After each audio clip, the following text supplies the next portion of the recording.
What if the stage could protect you and destroy your enemies? The theater smelled of a century's worth of dust, heavy crimson velvet, and the distinct, metallic ozone scent of stage lights. It was a cavernous, hollow ribcage of a building, and at 6 in the morning, Clare Martin treated it like a cathedral. Before the sun had even managed to pierce the London fog outside, she was already pacing the backstage corridors, her boots echoing against the floorboards like a ticking clock. To her, this was the only time the building was honest. In a few hours, it would be flooded with the toxic vapors of ego, frantic agents screaming into phones, costume designers weeping over torn lace, and actors who treated every hallway like a runway. But for now, it was just her, the blueprints, and the silence. The premiere was exactly 14 days away. The number didn't just sit in her mind. It throbbed there like a persistent migraine, a countdown to either her greatest triumph or a very public execution. Clare had spent every night for the past 2 weeks watching Silas work until his hands shook from exhaustion, documenting every stumble and every flash of brilliance in her meticulous production logs. To her, this wasn't just a rehearsal period. It was a 14-day siege against mediocrity. She stopped near the stage left wing, her eyes scanning the fly lines with a predator's efficiency. She wasn't just checking the ropes. She was looking for the slightest fray, the smallest weakness that could bring the whole illusion crashing down. She moved toward a Victorian sideboard positioned center stage, kneeling to inspect a strip of spike tape on the floor. The adhesive was peeling, a hairline fracture in her carefully constructed universe. With a sharp, decisive tug, she peeled it back and repositioned it exactly 3 inches to the left. In the theater, 3 inches was the difference between a dramatic, haunting entrance and a lead actor breaking his ankle in a lightless swing. To the crew, she was the general, a woman who saw the world in grids, decibels, and cues, a cold architect of shadows. But to herself, she was the only thing standing between the production and a chaotic, gravity-bound collapse. She didn't just manage the stage. She held it together by the sheer force of her will, memorizing every splinter in the floorboards and every frayed thread in the fly lines. The silence didn't just break at 8:20, it was decimated. The heavy oak doors of the lobby were thrown open with a violence that echoed up to the rafters. A wave of damp, freezing morning air flooded the hallway, bringing with it the chaotic, aggressive staccato of camera shutters. Silas Reed arrived like a storm front, trailing a pack of paparazzi who treated the theater lobby like a hunting ground. Their flashes turned the dim space into a strobe light nightmare, illuminating the jagged, unkempt edges of a man who looked like he'd been fighting the city all night. Silas moved through them without looking back, smelling of expensive peat whiskey and the kind of bone-deep exhaustion that only comes from a night spent trying to outrun your own reflection. He wasn't just walking. He was escaping, and the theater was the only bunker left. "You must be the general running this battlefield," Silas said, stopping just short of her. He lowered his sunglasses just enough to reveal eyes that were dark, bloodshot, but dangerously sharp. He leaned against the mahogany reception desk with a lazy, practiced grace that felt like a direct insult to Clare's schedule, his presence a messy disruption in her world of grids and cues. "Rehearsal started 20 minutes ago," Clare replied, her voice a flat, dead line of professional ice. She didn't move an inch. "And since you've brought the circus with you, you can lead them back out through the service entrance. This building is a workplace, Silas, not a red carpet for your latest hangover. If you're not on marks in 5 minutes, I'm locking the doors." A flicker of genuine surprise crossed his face, a momentary crack in the celebrity mask, quickly replaced by a sharp, amused smirk. 5 minutes, he repeated, his voice a low rasp. "I like a woman who counts the seconds." But when he finally stepped into the pool of light on stage, the transformation was a violent shift in gravity. The reckless celebrity skin fell away, revealing a craftsman of terrifying, surgical precision. During the first run of the Act 2 argument, Silas didn't just deliver his lines. He dissected the space around him. Every syllable was a scalpel, every movement a calculated strike designed to provoke a reaction. Clare watched from the darkness of the wings, her irritation warring with a reluctant, breathless respect. He was late, he was arrogant, and he was likely drunk, but on this stage, he was a force of nature. As the scene ended, Silas caught her gaze through the heat of the spotlights. He didn't look tired anymore. He looked hungry.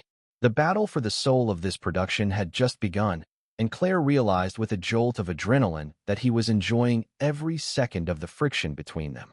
Morning rehearsals were a grind of repetitive, soul-crushing motion. A slow-motion clockwork of actors and crew members trying to find a shared pulse under the unforgiving, surgical white glare of the overhead work lights. The air in the theater grew thick, tasting of floor wax, stale coffee, and the low-level, vibrating anxiety that precedes a massive storm. Clare stood near the prompt corner, her clipboard no longer a tool but a shield she held against the mounting chaos. She didn't just watch the actors, she watched the shadows they cast.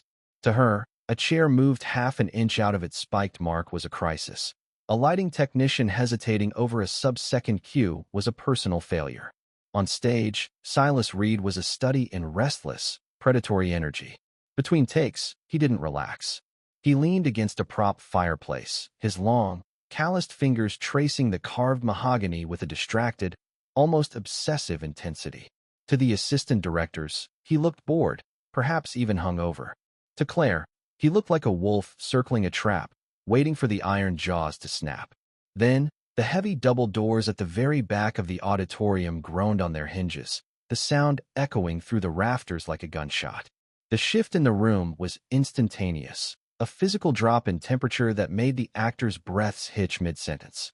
A man in a charcoal gray, bespoke tailored coat stepped into the center aisle. Alistair Wayne didn't just walk, he occupied the space, his silver hair catching the dim house lights like a polished blade. He carried no script, no bag, and no warmth. Only a small, leather-bound notebook that, in his hands, felt heavier and more lethal than any weapon. He moved with the slow, deliberate grace of a man who had never been told no, his eyes scanning the architecture of the stage as if looking for the exact point where a single strike would bring the entire structure down. He stopped at row F, the perfect acoustic sweet spot of the house, and remained standing, a silent, gray sentinel of impending judgment. "Well," Martin Holt, the director, muttered under his breath, his voice dropping an octave as his entire frame stiffened. "That's a vulture arriving 3 hours early for the feast. I can practically smell the carrion on him." Alistair stopped exactly at the edge of the orchestra pit, his gaze sweeping over the elaborate set with a clinical, detached disdain that made months of construction look like scrap wood. "I find the process of assembly far more honest than the final, pathetic illusion, Martin," he said, his voice a smooth, cultured baritone that carried effortlessly to the highest balcony without a microphone. "The cracks are so much easier to measure when the paint is still wet, and the desperation of the craftsman is still visible beneath the surface." The rehearsal resumed, but the atmosphere was effectively poisoned. Every line delivered by the supporting cast felt brittle, every movement self-conscious and wooden. But Silas didn't shrink under Wayne's gaze.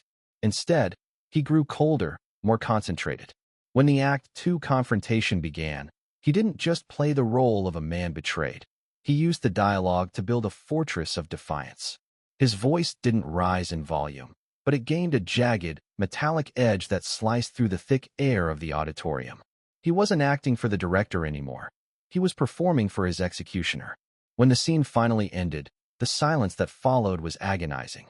Silas walked slowly to the very apron of the stage, peering down into the darkness where Alistair sat. "A bit early for your autopsy, isn't it, Alistair? I thought you usually waited until the body was cold." The critic didn't blink. He tilted his head, his pen poised over the page like a needle. 3 years is a very long time, Silas. I was curious to see if the rot had finally reached the bone, or if you were still merely playing at being a professional disaster. So far, the stench is inconclusive. "You always did prefer the obituary to the performance," Silas countered, his voice dropping to a low, dangerous growl that made the stagehands stop mid-task. Alistair stood slowly, the movement graceful and terrifyingly predatory. His eyes shifted from Silas to Clare, who had stepped forward into the spill of the work lights.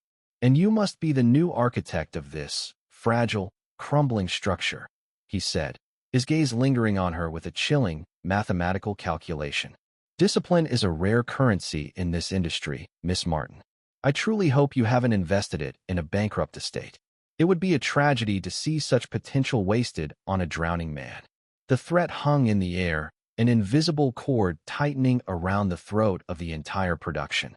As Alistair walked out, the sound of the lobby doors closing felt like a judge's gavel striking a bench. Silas turned to Clare, the bravado finally bleeding out of his expression, leaving behind eyes that were dark with a history she didn't yet understand.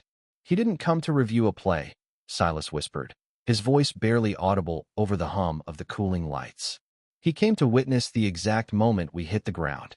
The theater after Alistair Wayne's departure felt like a crime scene. The silence wasn't empty. It was heavy, vibrating with the residual cold of the critic's presence. Rehearsal resumed, but the rhythm was shattered. Every line was delivered with a flinch, as if the actors expected a blow from the darkness of the stalls. Clare stayed at her desk, her pen scratching across the schedule, carving out more time, more focus, more armor. "We're bleeding momentum, Martin," she whispered to the director during a break. He didn't disagree. He looked at Silas, who was pacing the back of the stage like a caged animal, and then at Clare. "Fix the core, Clare. The rest will follow." At 9 p.m., the main cast was dismissed. They left in hushed clusters, their laughter forced and brittle. The technicians cut the main breakers, leaving only the ghost light, a single bulb on a tall stand, to cast long, skeletal shadows across the empty rows of seats. The air was cooling, the smell of dust replaced by the metallic tang of the cooling stage rigs. "I heard you were a taskmaster, but I didn't think you'd keep me in the dark," Silas's voice drifted from the wings. He stepped into the pool of amber light, his coat discarded, his shirt unbuttoned at the collar. He looked exhausted, the celebrity mask finally slipping to reveal the raw nerves beneath.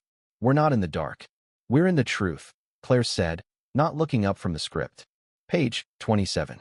The betrayal scene. "We're running it until the artifice is gone." Silas climbed onto the stage, his movements slower now, more grounded. "You don't stop, do you? Most people would be at the pub trying to drown the memory of Vane's eyes." "Drowning memories doesn't win opening nights," she countered, stepping onto the stage markers. "Start from the monologue. And this time, don't play to the back row. Play to the person who just broke your heart."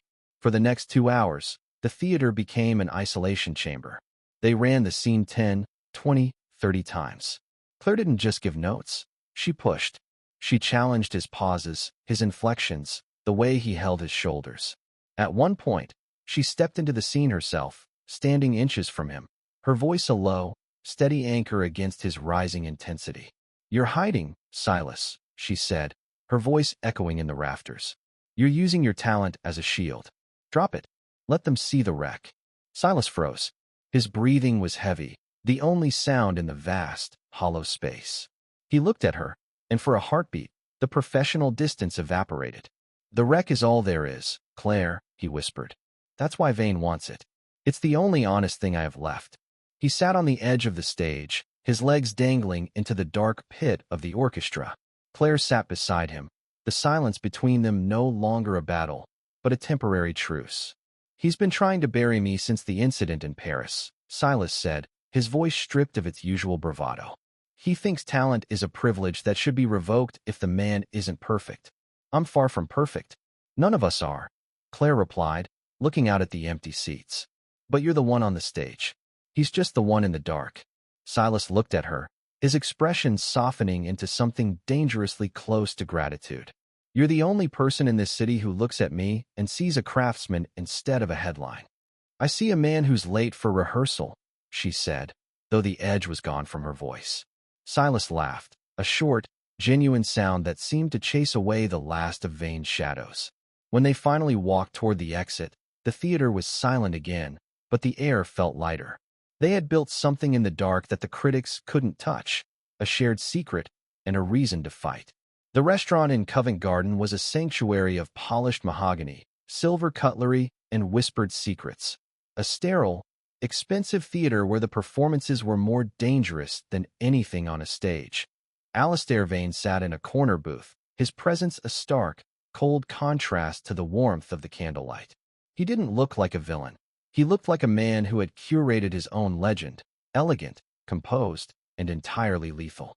But today, The precision was sharper, a predatory stillness that suggested he wasn't just here to dine, but to collect a debt he believed the world owed him for his years of superior taste. Every movement he made was a lesson in economy, from the way he tilted his head to the precise, clinical manner in which he watched the room. "Miss Martin, thank you for coming," Alistair said, gesturing to the seat opposite him with a hand that had never known manual labor. "I've followed your work since the Fringe festivals. You have a rare gift for structure. You bring order to the chaos of the stage, a quality I find increasingly absent in our leading man. It's a pity you're currently wasting that gift on a sinking ship, trying to bail out the ocean with a thimble." "The production is on schedule, Mr. Vane," Clare replied, her voice steady as she sat down, though the opulence of the room felt like a suffocating blanket. She refused the wine the waiter offered with a sharp, dismissive shake of her head. "Silas is delivering the best performance of his career. If you're looking for a failure to document, you've chosen the wrong theater." Alistair let out a soft, melodic laugh that didn't reach his eyes. "Performance. Precisely. A thin veneer of talent over a core of absolute rot. But what happens when the actor behind the performance is a liability that even the most brilliant director cannot hide?" He reached into his vest pocket and placed a small, matte black flash drive on the white tablecloth between them. It looked heavy, like a lead weight. "This contains a video from 3 months ago. A club in Soho. It's not a performance, Claire. It's a tragedy in 3 minutes. Silas, a broken bottle, and a young man who will never walk without a limp again. A brutal, drunken erasure of a human being's future. The police were paid off, the witnesses silenced by a machine of publicists and lawyers, but the camera in the alleyway didn't take a bribe. It merely watched, cold and unblinking, as your hero unraveled. This isn't just a scandal, Claire. It's the end of a lineage, a legacy reduced to a violent, grainy truth that no amount of grease paint can cover." Claire felt a coldness spread from her chest to her fingertips. She looked at the drive, then back at Alistair. "Why show this to me?" "Because you want to direct, Claire. I know about the script you've been hiding in your desk. I know you lack the £500,000 required to put it on a stage." Alistair leaned forward, his voice dropping to a conspiratorial hum. "Ensure that Silas stumbles during the premiere. A missed cue, a public relapse, a breakdown on stage, anything that justifies the release of this footage as a public service. In return, the funding for your directorial debut will be in your account by Monday. Total creative control. No Silas Reed to manage. Just your vision." The cost of her dream was laid out on the table, the professional execution of the man she had stayed up until 3 a.m. rehearsing with. Alistair didn't need her to be a criminal. He just needed her to be ambitious. "You're asking me to destroy him for a paycheck," she whispered. "I'm asking you to choose yourself over a man who would never do the same for you." Alistair countered, signaling for the check. "Keep the drive. Watch it. Then decide if you want to be a martyr for a ghost or the next great director of our generation." When Claire stepped out into the night air, the flash drive felt like it was burning a hole in her pocket, a small, black weight that threatened to unbalance her entire world. The damp London breeze didn't cool her skin. It only made the shame of the offer feel more visceral. She stood under the flickering neon of a theater across the street, watching a group of tourists laugh as they took photos, blissfully unaware of the assassinations happening in corner booths just yards away. She didn't head straight back to the theater. Instead, she walked the perimeter of the district, her mind a frantic grid of calculations. She thought about her tiny, cramped apartment in Peckham, where the walls were papered with rejection letters and the radiators hissed like Alistair Vane. She thought about the decade of almosts, the assistant roles where she'd stayed in the wings, fixing the mistakes of directors who had half her talent but twice her pedigree. This bribe wasn't just money. It was the erasure of every not yet she'd ever been told.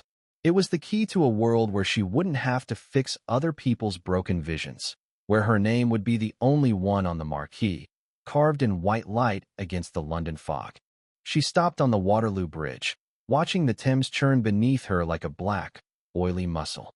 The city lights fractured on the surface, looking like broken gold teeth. Alistair Vane wasn't investing in her talent. He was weaponizing her ambition. He didn't want a director. He wanted an assassin who knew how to hit the cues. If she took the money, she wouldn't be the general anymore. She'd be just another ghostwriter for Vane's cruelest tragedy. Silence and complicity were the only things Clare Martin didn't know how to manufacture, and as the cold wind bit into her face, she realized she'd rather be a craftsman in a collapsing building than a queen in a graveyard. The theater, when she finally returned an hour later, was a cavern of shadows, the only light coming from the small, green-tinted lamp on the stage control desk. Clare sat at her desk, staring at the black flash drive. The plastic casing seemed to pulse with the weight of the secrets it held, a tiny, dark monolith capable of crushing the very floorboards they stood on. She felt the vibration of his approach through the soles of her shoes, a heavy, uneven tread that spoke of a man carrying more than just a hangover. "You're late," she said, her voice barely a whisper, cutting through the stillness. "For the first time in 2 weeks, I was here before you." Silas didn't answer immediately. He sat on the edge of the stage, his silhouette sharp and jagged against the dim work lights. He looked older in this light, the lines around his eyes deeper. "I went for a walk. The river helps me think when the walls start closing in." He glanced at the desk. "Alistair didn't just invite you for the wine, did he?" Clare finally looked at him, her fingers tracing the cold plastic of the drive. She had made a digital copy of the files an hour ago, but the weight of the original felt like a physical anchor. "He offered me a ghost, Silas. He offered me a career built on the rubble of yours." She spoke quickly now, the words tumbling out like a confession that had been burning her throat for miles. "Funding for my own play. Total creative control. A seat at the table I've been staring at from the wings my entire life. All I had to do was let you drown in public." Silas didn't flinch. He didn't even look surprised. He let out a short, dry laugh that lacked any trace of humor, his eyes fixed on the empty velvet rows of the auditorium. "And the price? Let me guess. He has the video from the Soho Club. The one where I lost my mind for 3 minutes and ruined a man's life because he wouldn't stop taking pictures of my mother's funeral." He looked up at the high, dark rafters, his voice stripped of its usual bravado. "It looks bad, Clare. Because it is bad. It's the kind of truth that doesn't care about context. It's a reason for the world to finally put me in the ground." Clare stepped onto the stage, entering the small, claustrophobic circle of light where he sat. She stood so close she could smell the cold rain and the faint scent of cigarettes on his coat. "He wants me to be the one who triggers the collapse. He wants a public service scandal timed exactly with the premiere. He thinks I'm as cynical as he is. He thinks my ambition is louder than my conscience." Silas looked at her, his dark eyes catching the amber glow of the desk lamp. "So why tell me? You could have just waited for the opening night, collected your check, and watched the ship sink from the shore. You'd be the toast of London by Monday morning." "Because I don't build my house on wreckage, and I don't take orders from vultures," Clare said, her voice rising with a sudden, fierce conviction that echoed through the empty theater. "And because I've spent every night for 2 weeks watching a man work until his hands shook from exhaustion. I've seen the craftsman, Silas. That's the man Alistair wants to kill because he can't control him. I won't be his weapon. I won't let him turn this stage into an execution dock." For a heartbeat, the professional distance they had guarded like a border vanished. Silas reached out, his hand hovering near hers, his fingers twitching as if wanting to touch her skin but afraid of the static electricity. "You're choosing a very dangerous side, General," he murmured, his voice thick with an emotion he couldn't mask. "I'm choosing the play," she corrected, though they both knew the lie was thin. Silas stood up, his height suddenly imposing in the small pool of light. He took the flash drive from the table and closed his fist over it until his knuckles turned white. "Then we don't just give a performance," he said, his eyes burning with a cold, focused fire Clare had never seen before. "We give him a war. We make the performance so perfect, so undeniable, that even the truth can't touch it. We burn the bridge behind us, Clare. We might as well enjoy the fire." 3 days before the final dress rehearsal, the pressure within the theater's walls had become a physical weight. The air was no longer just dust and ozone. It was charged, a static field that crackled whenever Clare and Silas shared the stage. They walked away from the theater late that night, the rain turning into a fine, clinging mist that blurred the London skyline into a series of watercolor bruises. The river moved beneath the Waterloo Bridge like a black, oily muscle, swallowing the reflected neon of the South Bank. Most people in your position would have taken Alistair's deal and been halfway to a beach in Ibiza by now, Silas said, his voice barely rising above the distant, low hum of the midnight traffic. He stopped, leaning his weight against the cold iron railing. He looked at his hands, the hands that had caused the wreckage in Soho, and then at Clare. Why didn't you, Clare? Why bet on a man who's already been declared dead by every major paper in the country? Clare stood beside him, the wind catching the strands of her hair and whipping them across her face. Because a career built on someone else's wreckage isn't a career, Silas. It's an inheritance of guilt. I've spent 10 years watching people climb over bodies to get to the center of the stage. I decided a long time ago that if I ever got my shot, it wouldn't be because I pushed someone else into the pit. She turned to him, her gaze as sharp as a technician's blade. And maybe because I wanted to see if the great Silas Reed was still in there, or if it was just a ghost in an expensive suit. I don't invest in ghosts. Silas turned toward her, the orange glow of the street lamps softening the sharp, cynical lines of his face. For a moment, the actor was gone. There was no projection, no technique, just a man who was profoundly tired of being a headline. You're rare, Clare. You see the craftsman instead of the corpse, and you look at a man's hands to see what they've built rather than what they've broken. In this city, that kind of gaze is more dangerous than any critic's pen because it demands the truth instead of just a story. He reached out, his fingers tracing the line of her jaw, cold from the mist. The kiss was sudden, a desperate collision of shared pressure and unspoken trust. It wasn't romantic in any traditional sense. It was the frantic pact of two people who knew the world was about to explode around them. For a few minutes, the theater, the critics, and the looming scandal vanished into the dark, churning water of the Thames. The silence of the empty house was absolute, a heavy, velvet weight that pressed against them as they stood center stage, bathed in the singular, defiant glow of the ghost light. Silas looked at her, his usual mask of cynical indifference completely discarded. He wasn't the star now, and she wasn't the stage manager. They were just two people standing on a wooden precipice, looking down into an abyss that was both terrifying and inevitable.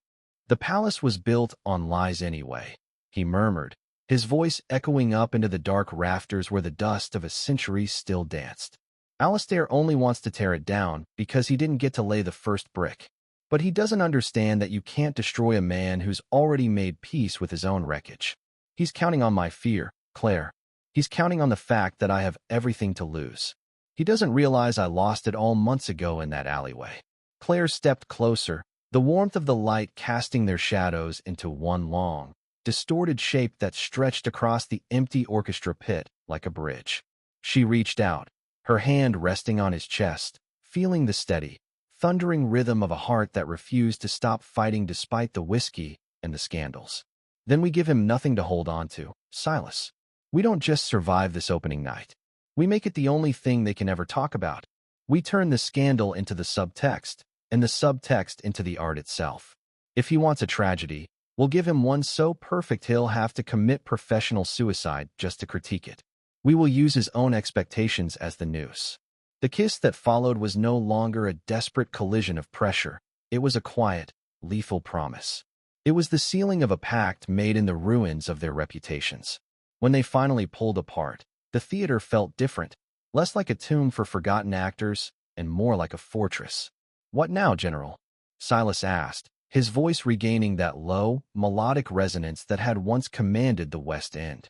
A faint, genuine smile touched his lips as he looked toward the stage doors, his eyes finally clear of the Soho fog, replaced by the sharp, cold clarity of a man with a target. Clare looked at the horizon through the high, arched windows of the lobby, where the first hint of a new dawn was breaking over the London skyline, bleeding cold gray and sharp gold into the mist. The city was waking up, oblivious to the fact that within these walls, a verdict had been overturned. She felt a strange, icy calm, the kind that comes when the last bridge is burned and the only direction left is forward. Now, she said, her voice firm and full of a cold, calculated future. We go back to page 1. We sharpen every word until it draws blood. We perfect every movement until the pulse of this play is the only thing left in the room. We aren't just staging a production anymore, Silas. We are building a trap. Alistair thinks he's the one holding the scalpel, but he's forgotten that on this stage, I control the light. I control what they see and what remains in the shadows. And when the curtain rises, the only truth they will believe is the one we've crafted together.